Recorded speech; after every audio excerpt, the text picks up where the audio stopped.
കഴിഞ്ഞ ആഴ്ച ഒരു സാധാരണ വൈറൽ പനിയായിരുന്നു. ഇന്നിതാ നെഞ്ചുവേദനയോ സഡൻ കൊളാപ്സ് ആയിട്ട് വീഴ്ചയോ ആയിട്ട് ഇതാ വന്നിരിക്കുന്നു. ഹൃദയത്തിൻ്റെ പ്രശ്നമാകാമോ? യെസ്. മയോകാർഡൈറ്റിസ് എന്ന ഒരു പ്രശ്നം കൊണ്ടാവാൻ സാധ്യതയുണ്ട്. മയോകാർഡൈറ്റിസ് എന്നാൽ എന്താണ്? ഹൃദയത്തിൻ്റെ പേശികളിലെ അണുബാധയാണ്. കൂടുതലായും ഇത് കണ്ടുവരുന്നത് വൈറസുകൾ കൊണ്ടാണ്. ഇത് വന്നു കഴിഞ്ഞാൽ എന്താകും?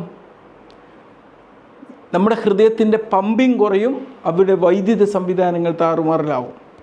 അതെന്താവും? അരിത്മിയാസ് എന്ന് പറയുന്ന അഫക്ഷൻ ഉണ്ടാവും. പെട്ടെന്ന് മരണം വരെ സംഭവിക്കുന്ന അവസ്ഥ ഉണ്ടാക്കിയേക്കാം. നമ്മുടെ ഹൃദയം എന്ന് പറഞ്ഞാൽ ഒരു മോട്ടോർ എൻജിൻ പോലെയാണ്. അണുബാധ ഉണ്ടായിക്കഴിഞ്ഞാൽ അത് ഉള്ളിൽ നീർവീക്കം ഉണ്ടാക്കും. അത് ഈ ഒരു എൻജിനെ ശരിയായ രീതിയിൽ പ്രവർത്തിപ്പിക്കില്ല.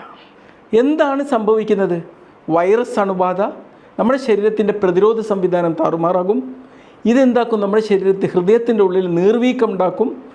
നമ്മുടെ ഹൃദയത്തിൻ്റെ പേശികൾ ദുർബലമാകും. വൈദ്യുതി സംവിധാനം അവതാളത്തിലാകും. അത് അരിത്മിയാസ് ഉണ്ടാക്കും എന്നുള്ളതാണ്. ഈ ഒരു അവസ്ഥ കൂടുതലായിട്ട് കാണുന്ന ആരിലൊക്കെയാണ്? ഒന്ന് കുട്ടികളിലും യുവാക്കളിലുമാണ്.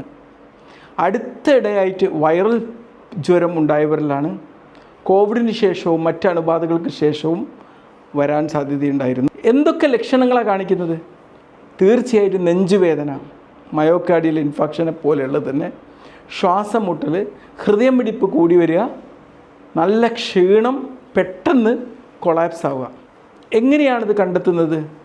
തീർച്ചയായിട്ടും ഇത് പേശികൾക്കുണ്ടാവുന്ന നീർവീക്കായതുകൊണ്ട് ട്രോപ്പോണിൻ അളവ് കൂടും. ECGയിൽ മാറ്റങ്ങളുണ്ടാവാം. കാർഡിയാക്ക് MRI എടുത്തിട്ടാണ് ഇത് ഏറ്റവും കൂടുതൽ പെട്ടെന്ന് കണ്ടെത്താൻ പറ്റുക. പിന്നെ എക്കോ ചെയ്ത് കഴിഞ്ഞാൽ ഇതിൻ്റെ പമ്പിങ്ങിൻ്റെ കുറവ് മനസ്സിലാക്കാൻ പറ്റും. എന്താണ് ഇത്തരം അവസ്ഥയിൽ എങ്ങനെയാണ് ചികിത്സിക്കുന്നത്? ഇതിലേറ്റവും പ്രധാനപ്പെട്ടത് റെസ്റ്റ് എടുക്കുക എന്നുള്ളതാണ്. പിന്നെ ഹാർട്ട് ഫെയിലിയർ കുറക്കാൻ വേണ്ടിയിട്ടുള്ള മരുന്നുകൾ ആവശ്യമുണ്ടെങ്കിൽ കൊടുക്കും. ഈ അരിത്മിയാസ്, റിതം താളം തെറ്റിയ അവസ്ഥയെ ചികിത്സിക്കേണ്ടതുണ്ട്. പിന്നെ ഹെവി ആയിട്ടുള്ള എക്സസൈസുകൾ ഒഴിവാക്കേണ്ടത്. ചിലപ്പോഴൊക്കെ നമ്മുടെ ഈ സാധാരണ ജ്വരം അത് നമ്മുടെ ഹൃദയത്തിന് അത്ര സാധാരണയാവണമെന്നില്ല. അപ്പോൾ എന്തൊക്കെയാണ് ഇതുപോലുള്ള അവസ്ഥകൾ വരാതിരിക്കാൻ വേണ്ടി ശ്രദ്ധിക്കുന്നത്? ഒരു പനിയൊക്കെ ഉണ്ടായിക്കഴിഞ്ഞാൽ ഉടൻ തന്നെ നമ്മൾ ജിമ്മിലോ ഹെവി എക്സസൈസോ ചെയ്യാൻ പോകരുത്. പനിയൊക്കെ ഉണ്ടായതിന് ശേഷം നെഞ്ചുവേദന അനുഭവിക്കുകയാണെങ്കിൽ അത് പരിശോധിപ്പിക്കേണ്ടതുണ്ട്. നേരത്തെ കണ്ടെത്തി കഴിഞ്ഞാൽ ജീവൻ രക്ഷിക്കാൻ പറ്റും. രോഗം കഴിഞ്ഞാൽ നമ്മുടെ ഹൃദയത്തിന് വിശ്രമം കൊടുക്കുക, അല്ലെങ്കിൽ നിശബ്ദമായിട്ട് അത് തകരാനുള്ള സാധ്യതയുണ്ട്.